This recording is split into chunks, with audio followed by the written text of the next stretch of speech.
નમસ્કાર દોસ્તો, વિડીયો ખૂબ શેર કરજો, દરેક લોકો સુધી પહોંચે, વાત ખૂબ સમજવા જેવી છે। 30 વર્ષથી ગુજરાતની અંદર ભારતીય જનતા પાર્ટીનું શાસન છે। જ્યારે જ્યારે ચૂંટણીઓ આવે ત્યારે દરેક પક્ષના નેતાઓ એવું કહેતા હોય છે કે ભાઈ અમારે લોકોની સેવા કરવી છે, એટલા માટે અમને મત આપી અને એક વખત તમે જીતાવો। અમારે તમારા વિસ્તારની અંદર જે કોઈ તકલીફો છે, સમસ્યાઓ છે, લોકો જે પીડાઈ રહ્યા છે, એના માટે અમારે રાજકારણમાં આવવું છે અને સેવા કરવી છે। ત્યારે આજે ગુજરાતની અંદર ગઈકાલે મેં સમાચાર વાંચ્યા કે દરેક ધારાસભ્યોના પગાર ભથ્થામાં વધારો થશે। વિચાર કરો તમે, લગભગ 1.25 લાખ રૂપિયા જેટલો આ લોકોને પગાર હોય છે। એમાં હમણાં સરસ મજાના દરેક ધારાસભ્યોને લક્ઝરિયસ ફ્લેટ આપવામાં આવ્યા, જેમનું ભાડું દર મહિને માત્ર 37 રૂપિયા છે।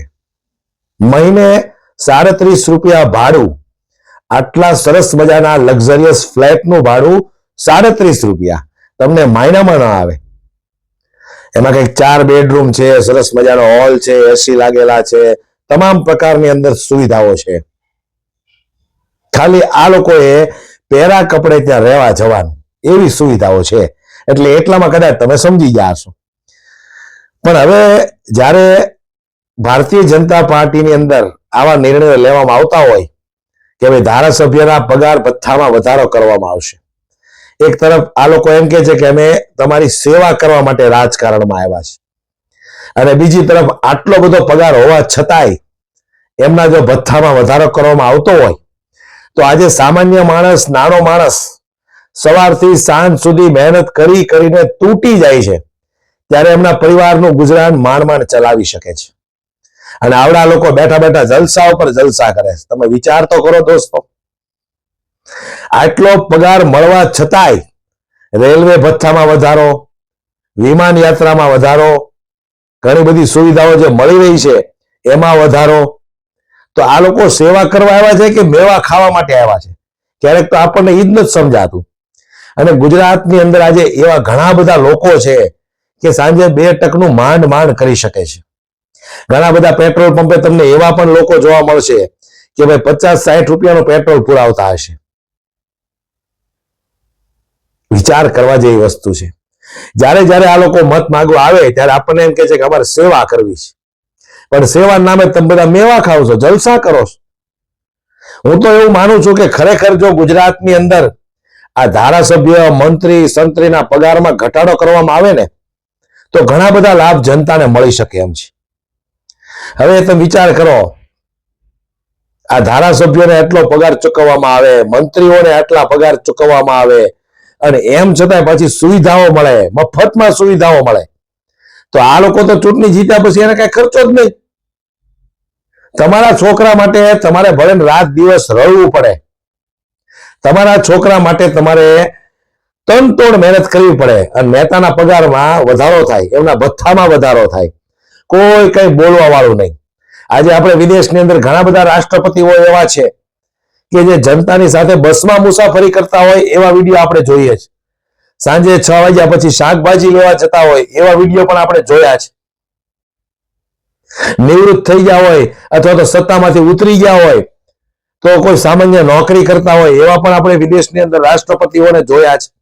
અને આ ગુજરાતની અંદર એક કોર્પોરેટર હોય તો 5 વર્ષમાં 2 કરોડના બંગલા બનાવી લે છે। કોર્પોરેટર જો 5 વર્ષ રહી ગયો ને, ખાસ કરીને ભાજપમાં, તો 2 કરોડના બંગલા બનાવી લે છે। વિચાર કરો તમે, આજે અરવિંદ કેજરીવાલ દિલ્હીના મુખ્યમંત્રી હતા, આજે પણ એ ભારે જ રહે છે। 10 વર્ષ સુધી એ વ્યક્તિએ દિલ્હીની અંદર મુખ્યમંત્રી પદનું જે મુખ્યમંત્રી પદ સંભાળ્યું, મુખ્યમંત્રી રહ્યા 10 વર્ષ સુધી, આજે એ વ્યક્તિ ભાડે રહે છે। હવે ગુજરાતની અંદર મુખ્યમંત્રી સત્તામાંથી ઉતરી ગયા હોય તો 1000, 2000, 5,000 કરોડની સંપત્તિઓ હોય। વિચાર કરો તમે દોસ્તો, આપણે ક્યારે આ બધી વસ્તુ સમજશું? આપણે રાત દિવસ રડીને તૂટી જવાનું, અને આ નેતાઓ, એમના છોકરાઓ બેફામ જલસા કરે, કોઈને કાંઈ ચિંતા નથી। ભાઈ આપણે આપણા ઘરનું થઈ જાય, બહુ થઈ ગયું। આપણે હું કામ અવાજ ઉઠાવો? ચાલો તમે અવાજ ન ઉઠાવો, પણ કમસે કમ વોટ દેવા જાઓ, ત્યારે થોડોક તો વિચાર કરો કે આપણે જેને વોટ આપી તો જલસા કરે છે, 30 વર્ષથી જલસા કરે. અરવિંદ કેજરીવાલ આજે દિલ્હીની અંદર 10 વર્ષ મુખ્યમંત્રી રહ્યા, આજે એમની પાસે પોતાનું ઘરનું મકાન નથી. વિચાર કરો તમે દોસ્તો. અને ગુજરાતના મુખ્યમંત્રી સત્તામાંથી ઉતર્યા હોય તો કેટલી પ્રોપર્ટી હોય. અરે મુખ્યમંત્રીની ક્યાં વાત કરો, 5 વર્ષ ધારાસભ્ય રહી ગયા હોય ને ગુજરાતમાં ભાજપમાંથી તો 200-500 કરોડની પ્રોપર્ટી ભેગી થઈ જાય. એટલો ભ્રષ્ટાચાર કરે છે આ લોકો. આપણે આ વસ્તુની નોંધ લેતા જ નથી, એટલા માટે આપણે રાત દિવસ મહેનત કરવી પડે છે. આપણા બાળકોને ભણાવવા માટે સ્કૂલની આટલી મોંઘી દાટ ફીઓ ભરવી પડે છે. હવે એક વિચાર સામાન્ય કરો કે આટલો બધો પગાર હોવા છતાંય લક્ઝરિયસ ફ્લેટમાં 37 રૂપિયામાં ભાડે મળતા હોય અને એમ છતાં એમના પગારમાં ભથ્થામાં વધારો કરવામાં આવે, એના બદલે ધારાસભ્યોનો પગાર 60-70 હજાર રૂપિયા કરી નાખે ને તો ઈ જે પૈસા બચે ને એમાંથી દર મહિને એક સરકારી સ્કૂલ સારામાં સારી બને અને પબ્લિકના જે સામાન્ય વર્ગના લોકો છે એમના બાળકો ત્યાં ભણે, એટલે ઈ વ્યક્તિની ફી દર મહિને 5-6 હજાર રૂપિયા બચે. બચે કે ન બચે?